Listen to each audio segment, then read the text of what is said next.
Hey YouTubers, it's your girl Shannon from Tesla and Chill. And you guys, we have to talk about Audi releasing their new e-tron. They have the GT and the RS that is out. So I want to go over this article with you because there is some really cool information in it. I'm super excited about this e-tron release. You might have noticed, like, we drove the e-tron SUV a few months ago, and I really liked it. There was a lot of things that were really cool about it. So I'm gonna make up some lunch. We're having some delicious, nutritious macaroni and cheese. J3 is sleeping right now, so I'm gonna cook this up while he's out. But we are gonna talk about the e-tron because you guys, Audi released this like really without a lot of warning, I feel like. They kind of dropped it like Beyonce dropped her Lemonade album, or like Taylor Swift dropped her Folklore album. There really wasn't, like, again, a lot of buzz that was generated about it. I'm just getting some water here. And you might remember, like, Tesla, hello, when they have big releases, there is tons of buzz. Like when the Cybertruck came out, you guys, were we not like counting down the days for that? And even like the Model S and the Model S refresh, like we knew what day that was gonna happen. We knew there was gonna be like a shareholders meeting. Granted, Tesla released it like a little bit before the meeting. Like we didn't know what time they were gonna release it, so I was kind of surprised about that. But Audi releases, and this is like some big news here. Okay, let's get our water boiling so we can take a look at these articles. And sometimes this gas stove kind of scares me still. Okay. But I think they're so good for like making s'mores. I haven't done it yet, but it's on my to-do list. Maybe when summer comes, that's a good idea. So let's talk about the GT and the RS that's coming out here. Now the GT, that has a starting price of $99,900, and the RS has a starting base price of $139,900. So that's not really chump change, you guys. Like, this is kind of like a pretty big investment, I feel like. Unless you're like just a baller and you just like have tons of money. But for me, that's a big investment. So let's go over the details here. And what's also important to remember is that Audi is borrowing like a lot of the technology from the Porsche Taycan. Like even the whole powertrain, like that was set up for the Taycan. But you know, because like Volkswagen is like the parent company of both of them, it only makes sense that they share that information. But it kind of makes me wonder, like, I mean, they're sharing some of the same technology, but there are some big like differentiating factors between the two companies. Would I rather drive the Porsche or the Audi? So we're gonna talk about that, and I wanna hear from you too. Okay, our water is still not boiling. Okay, so let's see here. I'm looking at the article from The Verge. Let's look at the deets here. Okay, and this is also what kind of makes me upset. Okay, when I'm looking at this article, Europe always gets everything sooner, like cars sooner, fashion sooner. It kind of frustrates me a little bit. So they're gonna get the e-trons, the GT and the RS in the spring, and then in summer, that's when it'll come to the United States. So we're gonna have to wait a hot minute, but they should come out here eventually. Now let's talk about what kind of stuff you're gonna get for that money. So the standard e-tron GT, it has an output of 350 kilowatts of power, which equates to like 470 horsepower, while the RS version has 440 kilowatts or 590 ponies. So that sounds like pretty good to me. But continuing on here, in overboost mode, you'll have the GT will have 522 horsepower and the RS will have 637 ponies. So that sounds like that's pretty good. Okay, now we need to talk about 0 to 60 because that to me is like more of like, I don't know, a definitive like factor. Like I can kind of wrap my mind around that a little bit more.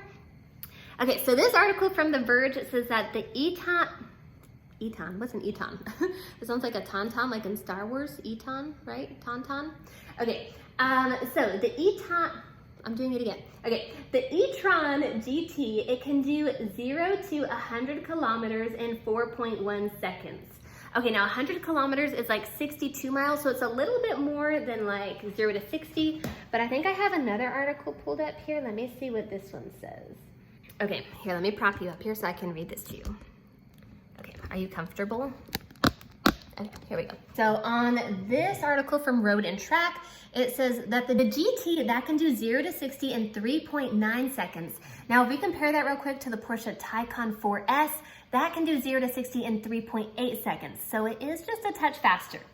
Okay, and if we look at the RS, that can do 0 to 60 in 3.1 seconds. And again, the Porsche Taycan Turbo can do 0 to 60 in like 3 flat. Okay, so I was so into like looking up that information that I forgot that like our water is starting to boil. So let's put in our noodles here and we'll continue to go over these deets. Okay, so let me make you comfortable on this counter. How's that, you good? Okay, so let's open up these noodles. I have one pack I've already got open. Okay, so continuing on here, it says that, okay, the battery pack on both models has a 93 kilowatt battery, but only 85 kilowatts are usable. So that means they have like an, 8 kilowatt buffer there. And they said that in just 5 minutes, it can recover 100 kilometers or 62 miles of range when hooked up to high-speed charging like Electrify America. Okay, so in a quick comparison, if we were to talk about like Tesla said they can recover, I think it's like 200 miles in 15 minutes. And it goes on to say in this article that that's super similar to the Porsche Taycan because the two car brands are really sharing a lot of the same like information technology-wise, and again, the powertrain. And I think that's kind of cool. Like I can see how that's like really efficient. But I don't know, I kind of want them to be a little bit different. Like they're different car companies. I guess some of it goes down to like, who are you more of a fan of? Are you an Audi loyalist or a Porsche loyalist? Because I feel like they're both in the like luxury market. Okay, I'm gonna finish this article and then we'll talk about that a little bit more because I wanna tell you which one I would rather drive. And then I wanna hear which one you'd rather drive. So continuing on here, they said, oh, my water is boiling. I gotta stir this real quick. Okay, hang on. Yeah, stir, stir, stir. Get it, get it. Do them slow circles. Okay, here we go. Oh, look at my spoon rest, you guys. I made this. It says spoon me. Okay, I put my spoon on my spoon rest. Okay, and oh, this is something else that's really cool. Okay, so, and I didn't notice this when I watched it, so I have to go back and watch. But they did say that the GT, it was revealed as a concept car at the 2018 LA Auto Show, and it was even in the Avengers Endgame movie. So I'm gonna have to go back and watch that movie because I don't know if I remember seeing that. Okay, so let's continue to talk about range. Audi says the base e-tron GT should get more than 488 kilometers or 298 miles on a full charge. But that's according to the European standards. We in the US go by the EPA, of course. So Audi released in a press release in the US, they said that a 238 mile range would be the standard for the GT. And for the RS, a 232 mile range is what they're expecting. Again, those have not been verified by the EPA, so we'll really see what that kind of comes down to. Hopefully, it's probably close to what they say, but who really knows, because like Volkswagen had their whole Dieselgate, do you remember that? So let's hope they're not fudging some more numbers, am I right? Moving on, we have to talk about what other things they are adding to the car, because again, these are like base model prices. Remember the GT is starting at like, what, $99,000 and the RS like $139,000? So again, that's not really chump change. I'm like, gonna catch this house on fire. Okay, let's turn this down. Okay, I turned the heat down on these noodles and let's try them. Let's see if they are good. Let's fish one of these little babies out of here. All right, let's see if it's ready. Okay, it's still a little bit hard, and I like some things hard, but not my pasta. I like that to be al dente. So we'll give it like a few more seconds here. So while this is like gonna finish softening up, let's talk about the extras that come with the e-tron, because you guys, good things always are extra. It's like when you go to Chipotle and you want guac for your burrito, it's gonna cost extra. Although I do have issues with that because guac should be a staple when you order a burrito bowl, like whatever it is. Quesadilla, it should come like mandatory. Okay, anyways, so things that are gonna cost extra with your e-tron, it says that they have a matrix LED headlights, and it has a complex mirror system that can shape the light in highly specific ways. Unfortunately, it's only available in Europe right now because people in Europe get the coolest stuff first. Am I jelly? Yes. Okay, so other things that could cost extra would be like upgrading your sound system, upgrading your wheels. Of course, that's always an option. Optional heads-up display that can project information onto the windshield. Oh, I think my pasta's ready now. Okay, well, let's drain this real quick. Here we go. Let me get a steam facial real quick. I think Kris Jenner did that on Keeping Up with the Kardashians. Okay, but I don't know. I feel like that's also gross to put your face over your food. I don't know. I guess I'm the only one eating it with J3. Here we go. Let's put this back in. Drop them noodles. Drop, drop, drop. Okay, most of it made it in the pot. And then we'll add our cheese powder. This is so healthy, right? And we gotta get some milk. or some cow juice. It really grosses me out when people say that. Okay, we got our milk out. And then let's get some butter. Here we go. Let's get you butter. Come on. Come on out of there. Okay, I'm gonna put you right here so I can stir this pasta. Okay.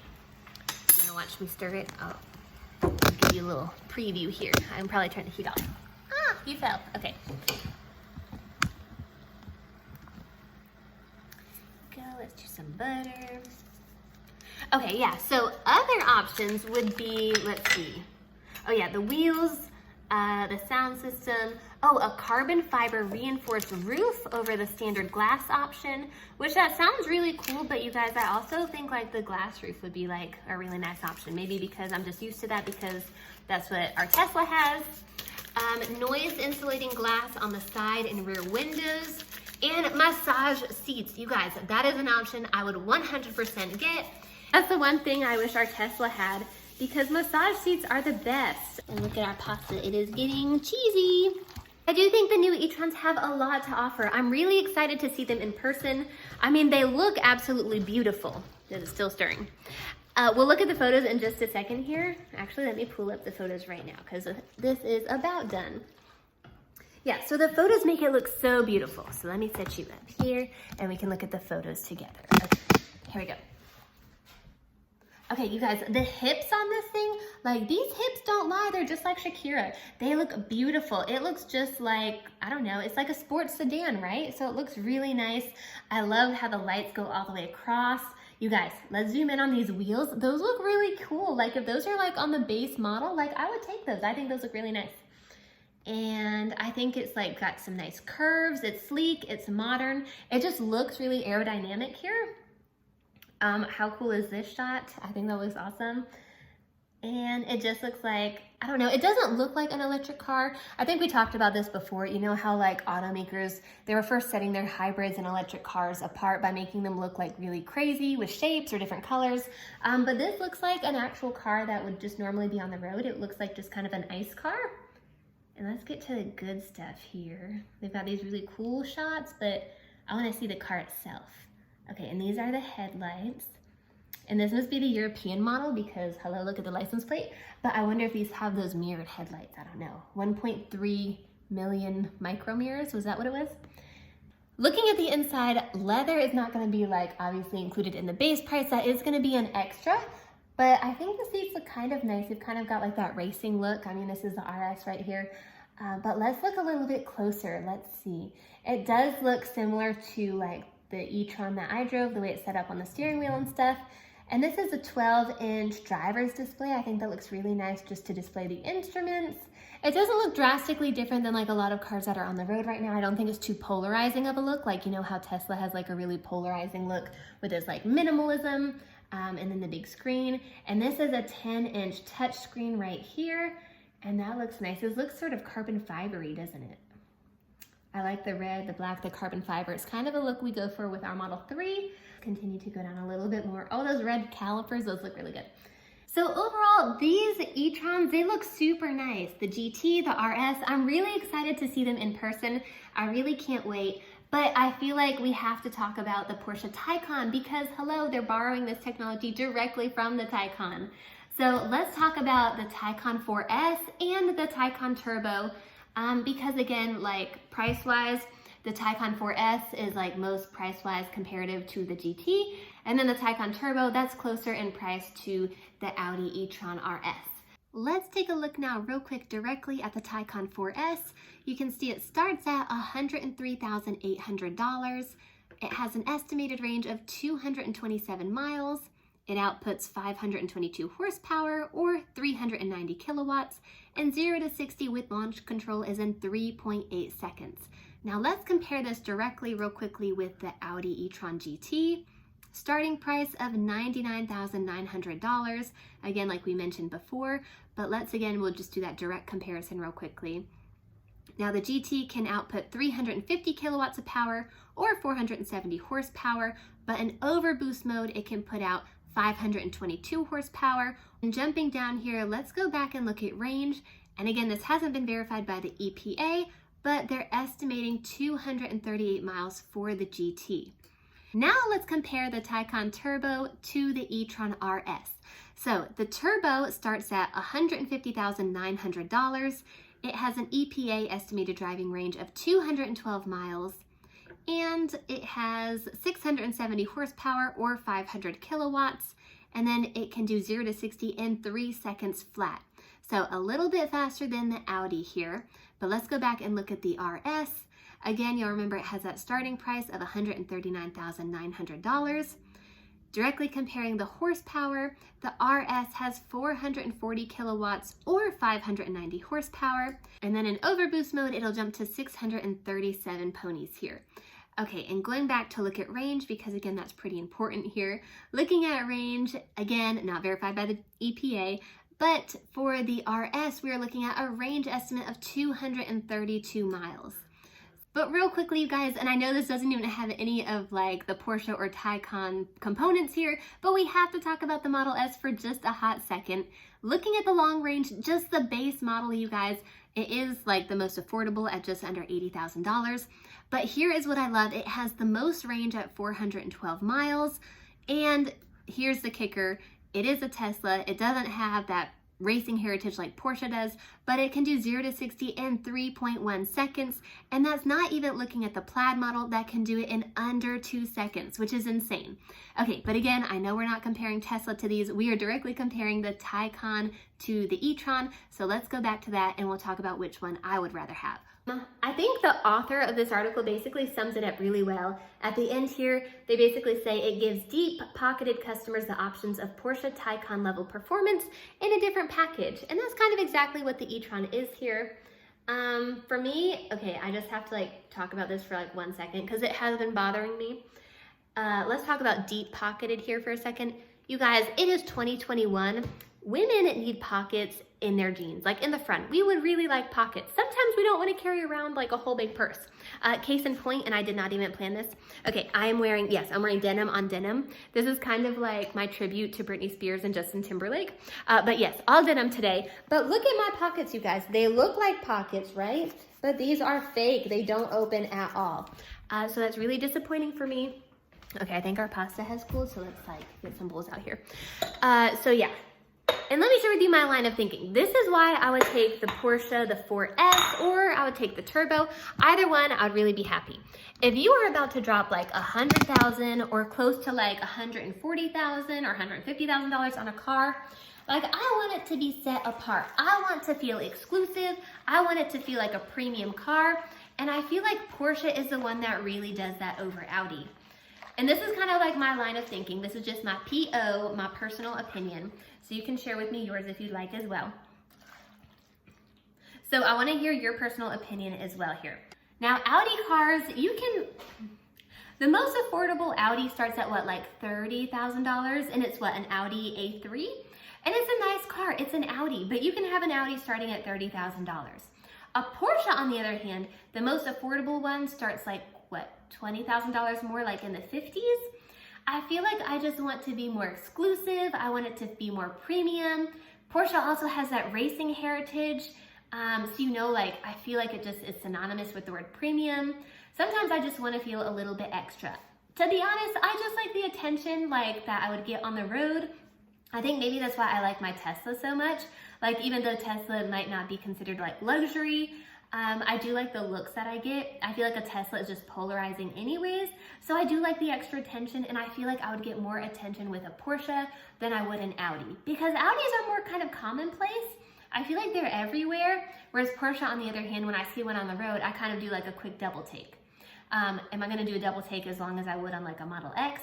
No, but I still wanna glance twice at it. And when you go out to eat and maybe like you're at the valet, is the valet gonna be more impressed with an Audi? For me, I'm gonna be more impressed with a Porsche. And again, this is all just like my personal opinion. You guys may think a little bit differently, but I'm really curious to hear your thoughts. What would you rather have? So for me, if I won the lottery like right now and I had to choose between the e-TRON or the Taycan, you guys, I'm going with the Taycan. I just have to. Again, racing heritage, premium, exclusive, and maybe that's just really good marketing on Porsche's part. I don't know. But I just feel like in my mind, like that's just the better one. And I haven't even driven either of them. Like, I don't really know for sure, but in my mind, that's just what I'm drawn to. But I wanna know which car speaks to you more. Okay, this is what I want you to do. If you think the Audi is what you would choose, drop the blue car emoji. If you'd rather drive the Taycan, drop the red car emoji. Okay, and you have to say why, because like I need to know your justification for it. Okay, so if you'd rather have the E-TRON, drop the blue car emoji. If you'd rather have the Taycan, drop the red car emoji. And again, explain why. Okay, also if you are new to the channel, do me a favor and hit that subscribe button if you haven't done it already. It helps my channel to grow so I can make more videos for you. And it also helps me like feed my family so we don't have to eat macaroni and cheese every day. Although not hitting on macaroni and cheese. You guys saw I made 2 boxes because we love leftovers, so now I have lunch made for tomorrow too. So super simple. Okay, also don't forget, tap that like button. That helps boost things also. Okay, that's all I've got for now. Thanks for watching. I'll catch you next time.